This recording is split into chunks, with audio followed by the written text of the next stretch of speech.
السلام علیکم ورحمۃ اللہ وبرکاتہ۔ قاضی ایاز رحمۃ اللہ علیہ کی مشہور و معروف اور انتہائی مقبول کتاب الشفاء بتعریف حقوق المصطفیٰ کے سلسلے میں چند باتیں، تعارفی باتیں، اس سے ایک بنیادی قسم کا تعارف ہو جائے، وہ اس وقت آپ کے سامنے مجھے پیش کرنا ہے۔ قاضی ایاز کے بارے میں اس بات کا سب کو اعتراف ہے کہ وہ اللہ تبارک و تعالیٰ کے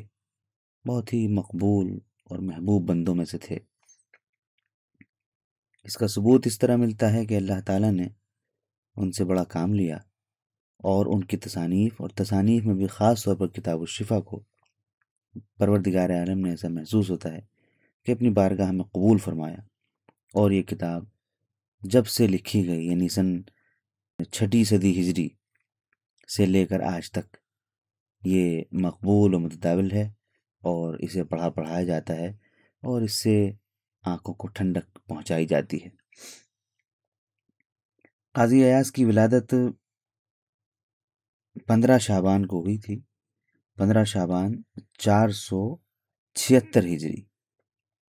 15 شعبان 476 ہجری کو آپ اس دنیا میں تشریف لائے تھے، اور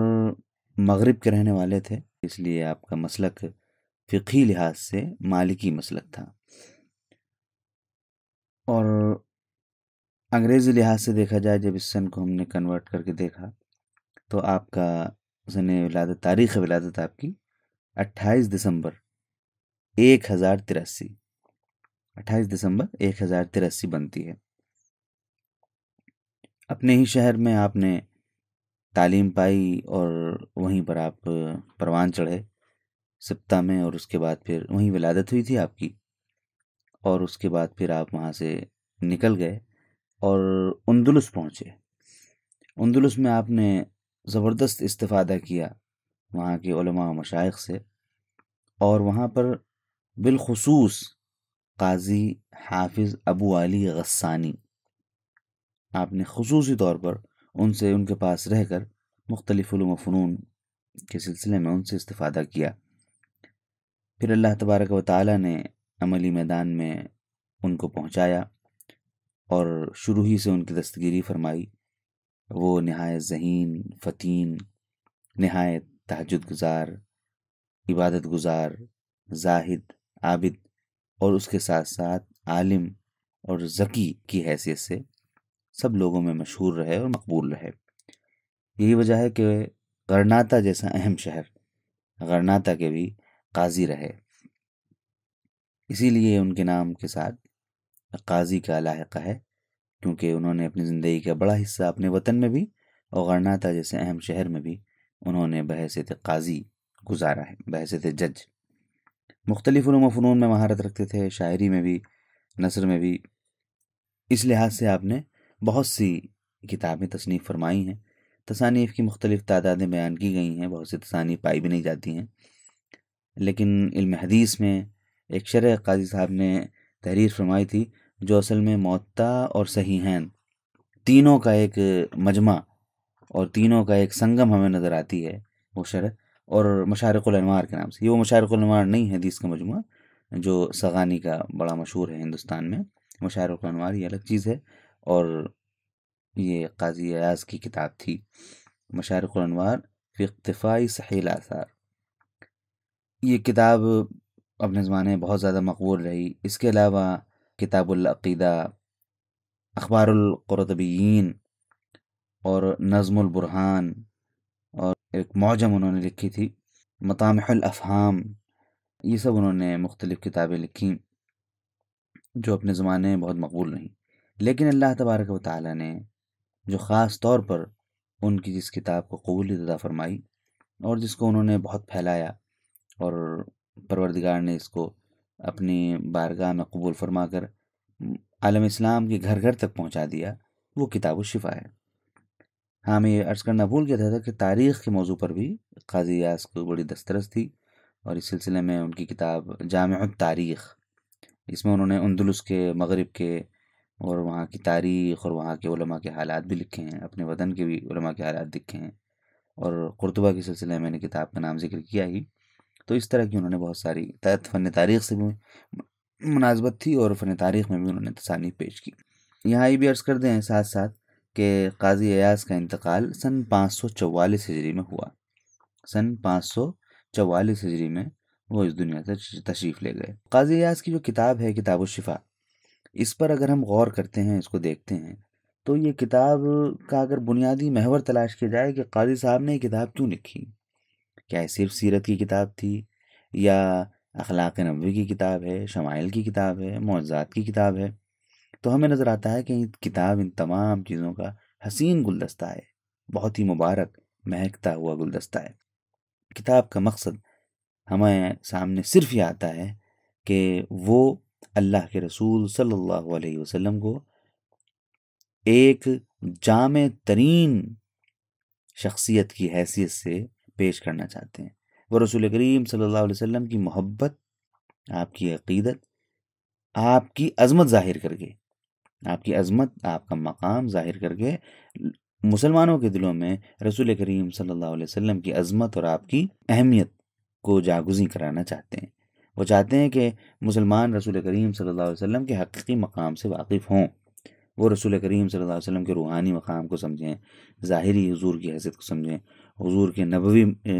مشن کو سمجھیں اور حضور کے پیغام کو سمجھیں.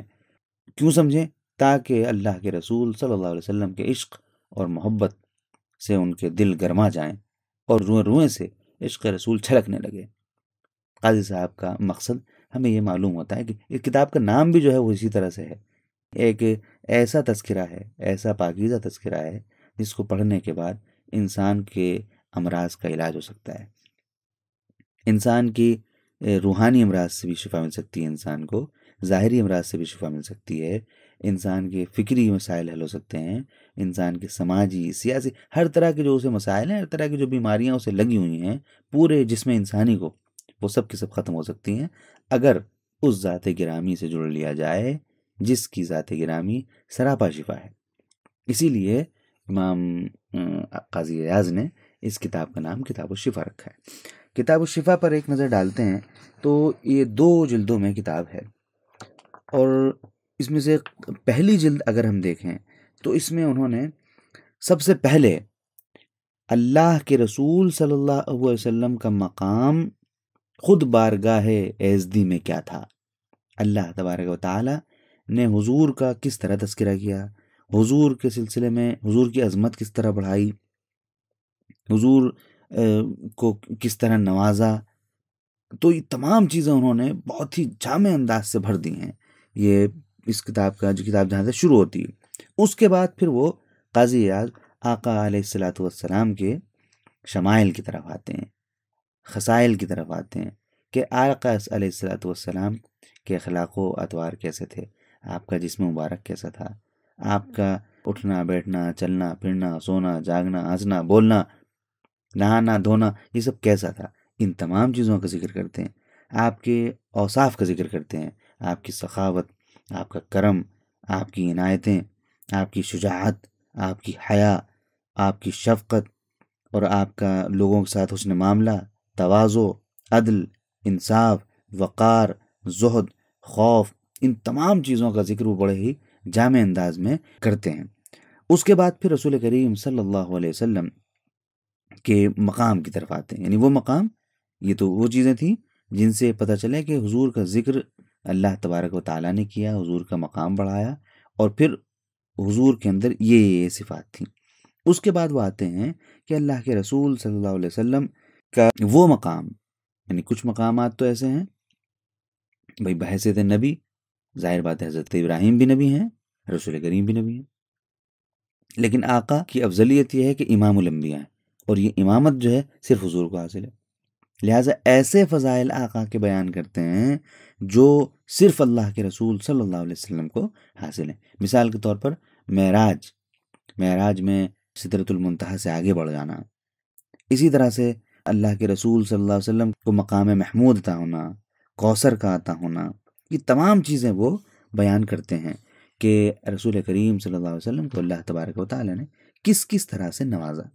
اسی کے ساتھ ساتھ وہ آقا کے معجزات بھی بیان کرتے چلتے ہیں، اسی حصے میں آقا کے معجزات بھی بیان کرتے چلتے ہیں، وہ معجزات جو صرف آقا کو عطا ہوئے، کسی اور کو عطا نہیں ہوئے، اور اس میں بہت خصوصیت کے ساتھ وہ اللہ کے رسول صلی اللہ علیہ وسلم کا سب سے بڑا معجزہ قرآن کریم،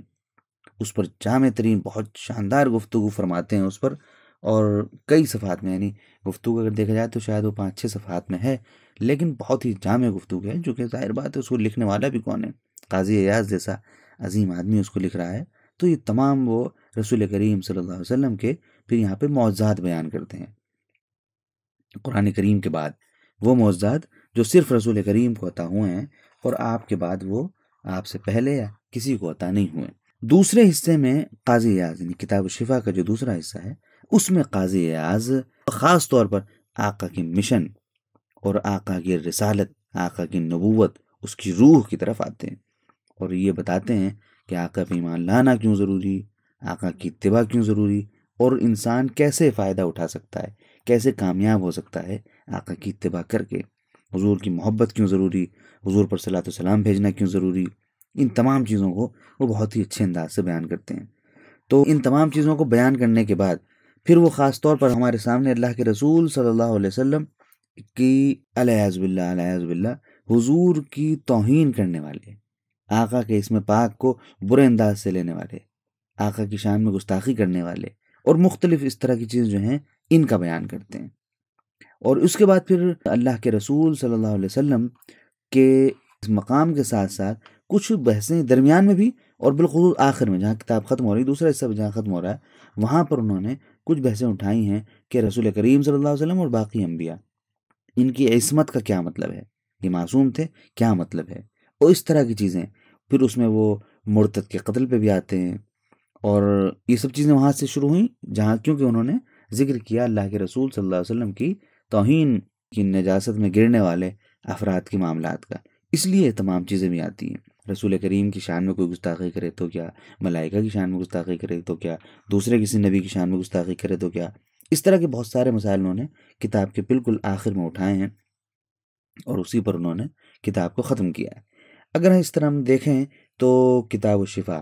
قاضی ایاز کی ایک ایسی کتاب ہے جس سے ہمیں پورا اگر موضوع نکالیں تو ذات رسالت مآب علیہ الصلاۃ والسلام ہے، اور اس کے علاوہ ایک ایسی کتاب ہے کہ اس میں فلسفہ سیرت بھی ہے، پیام سیرت بھی ہے، اور روح سیرت بھی ہے، یعنی ذات رسالت مآب علیہ الصلاۃ والسلام سے عقیدت و محبت ہونی چاہیے، آقا کی زندگی، آقا کے حیات مبارکہ کے احوال بھی بڑی تعداد میں موجود ہیں، اس میں ہمیں رسول کریم صلی اللہ علیہ وسلم کی سیرت کا پیغام بھی مل جاتا ہے، ہمیں کیا کرنا ہے کیا نہیں کرنا ہے، اور فلسفہ سیرت جیسا میں نے عرض کیا، وہ جو میں نے آخر میں بات کی جو کتاب کا حصہ ہے، اور درمیان میں بھی وہ بہت سارے کلامی انداز کے مسائل اٹھاتے چلتے ہیں، تو وہ تمام چیزیں ہمیں کتاب الشفا میں مل جاتی ہیں۔ اس لیے کتاب الشفا کو بہت ہی اہتمام کے ساتھ پڑھنا بھی چاہیے، اسے حرز انجام بنانا چاہیے، بالخصوص علماء کو اس کتاب سے ضرور استفادہ کرنا چاہیے، علماء کو اپنی مجلسوں میں اسے پڑھنا پڑھانا چاہیے۔ یقین جانیے کہ اس کتاب کو پڑھنے کے بعد اللہ کے رسول صلی اللہ علیہ وسلم کے مقام عالی کی حقیقی معرفت حاصل ہوتی ہے، آقا کا جو عظیم الشان مقام ہے اس کی حقیقی پہچان حاصل ہوتی ہے، صرف زبانی طور پر نہیں کہ ہم نے نسلاً سیکھ لیا، اپنے مدارس میں کچھ سن لیا، نہیں، بلکہ حقیقی طور پر آقا کا جو مقام ہے، اسٹیٹس ہے، وہ واضح ہوتا ہے۔ اور اس کے ساتھ ساتھ چونکہ لکھنے والا خود بھی عشق رسول میں ڈوبا ہوا تھا، اور وہ اس کتاب کو لکھی اس لیے رہا ہے کہ باقی لوگ بھی عشق رسول میں ڈوبنے کا شرف حاصل کریں، اس لیے اس کتاب کی سطر سطر میں، لفظ لفظ میں آپ کو محبت رسول کی چاشنی نظر آئے گی۔ لہٰذا ہم سب کو چاہیے کہ کتاب الشفا کو پڑھنے پڑھانے کا اور سننے سنانے کا خاص طور پر اہتمام کریں۔ شکریہ۔ السلام علیکم ورحمۃ اللہ وبرکاتہ۔